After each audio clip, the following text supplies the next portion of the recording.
आपको इस पूरे जर्नी में आपको कैसे मोटिवेशन मिली, आप कैसे मोटिवेटेड रहे?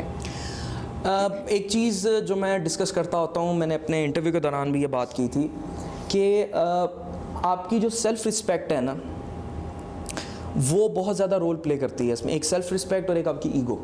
ये आपकी बहुत, I know people would say कि ईगो कहाँ से आ गई। ईगो इस लिहाज से कि यार अभी एक चीज़ शुरू की है ना तो उसको ख़त्म करना है, बीच में नहीं छोड़ना। ये ईगो आपकी इस लेवल पे होनी चाहिए, आपकी सेल्फ़ रिस्पेक्ट इस लेवल पे होनी चाहिए कि यार ये जो लोग मुझे मॉक कर रहे हैं मैं इनसे कैसे हार जाऊँ, ये जो मुझे मॉक कर रहे हैं इनसे कैसे।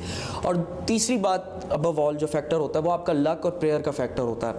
मैं एक हदीस कोट करता होता हूँ अक्सर कि आप दुनिया जहान की नेकियां कर लें, और ये मफ़हूम है, अल्लाह माफ़ कर अगर गलती हो मुझसे कहीं, कि दुनिया जहान की नेकियां कर लें और वो नेकियां करके आप जन्नत के दरवाजे पे पहुंच जाएं, लेकिन अल्लाह का इज़्ज़न नहीं है तो आप अंदर एंटर नहीं हो सकते। So I know many people इस अकेडमी के अंदर, मेरे कई फ्रेंड सर्कल के अंदर हैं who are much better than me, ठीक है, लेकिन उनकी एलोकेशंस नहीं हुई। And I know many people जिनके खुद वर्ड्स थे कि वो मुझे देख के परेशान हो गए थे और वो मुझसे बेटर पोस्ट पे हैं आज, ठीक है, ठीक है ना। So these things matter. आपकी लक फैक्टर, वो जो एक जो होता है ना अल्लाह ताला के इज़्ज़न का फैक्टर, वो बहुत मैटर कर रहा होता है बीच में, तो वो चीज़ होती है साथ। सर बेसिकली ये स्टार्ट से पीएमएस ही था और you were going for CSS? I would stay straight forward during the interview. Of course हम में से 95% लोग जब तैयारी के लिए आते हैं कम्पिटिटिव एग्ज़ाम्स को, उन्हें पीएमएस के पी का भी नहीं पता होता, ठीक है ना। वो जब यहाँ आते हैं ना कम्पिटिटिव एग्ज़ाम्स देने, तो वो सीएसएस की ही तैयारी के लिए आते हैं। वो जब यहाँ आते हैं ना तो अचानक बीच में ना, क्योंकि हम लोग जब आप एक चीज़ होती है, जब आप इस फील्ड के अंदर आते हैं तो आप जॉब्स की एडवर्टीज़मेंट को बहुत ज़्यादा फॉलो करने लग जाते हैं। वो चाहे वन पेपर हो, वो चाहे FIA हो, वो चाहे IB हो, NAB हो, या किसी और लेवल पे लेक्चरशिप हो, आप इन सब को फॉलो कर रहे होते हैं वहाँ पे, क्योंकि ऑफ कोर्स डेस्परेशन तो होती है ना किसी न किसी लेवल पे। बहुत कम लोग होते हैं जो सिर्फ CSS को फोकस करके आते हैं।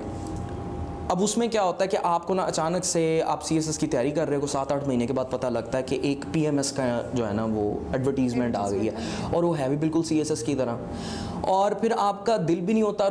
In fact in my case, if I narrated correctly, I remember 27 नवंबर 2017 आखिरी डेट थी PMS के लिए अप्लाई करने की, जो मेरा पहला PMS था जिसका मेरा रिटन क्लियर हुआ था, और मेरा दाखिला भरने का कोई इरादा नहीं था।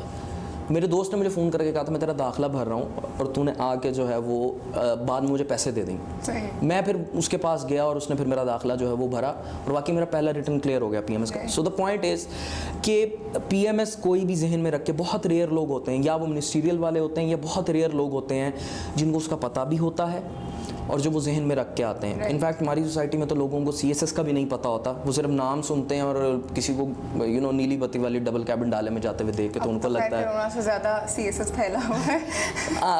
कोरोना से ज़्यादा CSS फैला हुआ है। You are right about that, because of the fact that कि हमारे यहाँ जो प्रॉपर प्रोफेशनल सेक्टर्स हैं वहाँ पे जॉब्स नहीं हैं, ठीक है।